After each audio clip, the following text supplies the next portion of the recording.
Russian model Monika কবির নামের এক তরুণী রাস্তার মাঝখানে দাঁড়িয়ে আছেন। আশেপাশে স্বাভাবিকভাবেই মানুষজন যাতায়াত করছে। ঠিক সে সময় পাশ দিয়ে একটি ব্যাগ হাতে একজন পথচারী হেঁটে যাচ্ছিলেন।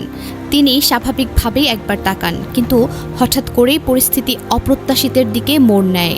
ভিডিওতে দেখা যায় মনিকা কবির আচমকা সেই পথচারীর দিকে এগিয়ে গিয়ে তাকে ধরে মারধর শুরু করেন।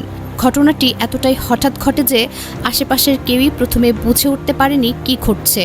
ভিডিওতে যতটুকু দেখা যায়, ওই পথচারীকে কোনো ধরনের উস্কানি দিতে বা তাকে স্পর্শ করতে দেখা যায়নি। ফলে অনেকেই প্রশ্ন তুলছেন, নিরপরাধ একজন মানুষের উপর এমন আচরণের কারণ কী?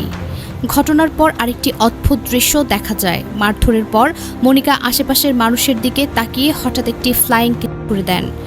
এই আচরণে উপস্থিত অনেকেই আরও বিভ্রান্ত হয়ে পড়েন। কেউ কেউ মনে করছেন এটি হয়তো কোনো পরিকল্পিত বা স্ক্রিপ্ট করা ভিডিও, যা সামাজিক যোগাযোগ মাধ্যমে ভাইরাল হওয়ার উদ্দেশ্যে তৈরি করা হয়েছে। আবার অন্যদের ধারণা হয়তো কোনো ভুল বোঝাবুঝি থেকেই ঘটনাটি ঘটেছে।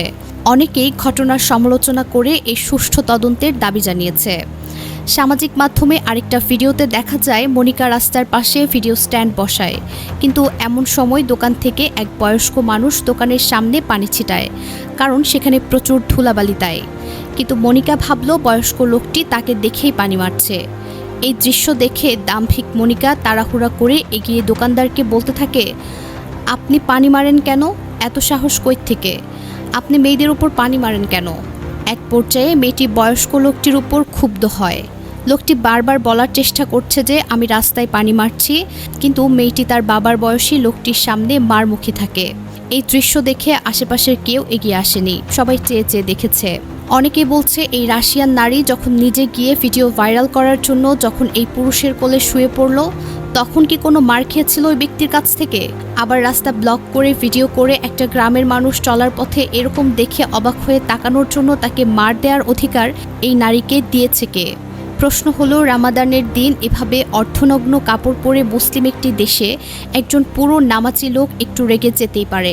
এটা অস্বাভাবিক কিছুই না আমাদের দেশের জন্য, এটা খুবই স্বাভাবিক একটা ঘটনা।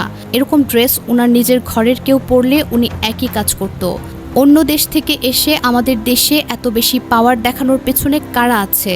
নিজেকে ভাইরাল করার জন্য পথের মধ্যে যা ইচ্ছা তাই করে বেড়াচ্ছে। দেশের আইনশৃঙ্খলা বাহিনী দয়া করে ওনার ভিসা স্ট্যাটাস চেক করুন। কিভাবে উনি প্রমোশনাল কাজ করে যাচ্ছে, কি ভিসায় এই মহিলা বাংলাদেশে আছেন। পরপর দুটি ভিডিও প্রকাশ করে উনি কি বাংলাদেশিদের সবার সামনে খারাপ বলে পরিচয় করে দিতে চাচ্ছে? থাইল্যান্ডে এমন এক ঘটনার 4 ঘন্টার মাঝেই সেই ব্যক্তিকে অ্যারেস্ট করা হয়েছিল। আর বাংলাদেশ বলে কি কোনো আইন থাকবে না? বিদেশি বলে কিভাবে সম্মান দেখাতে হবে আমাদের?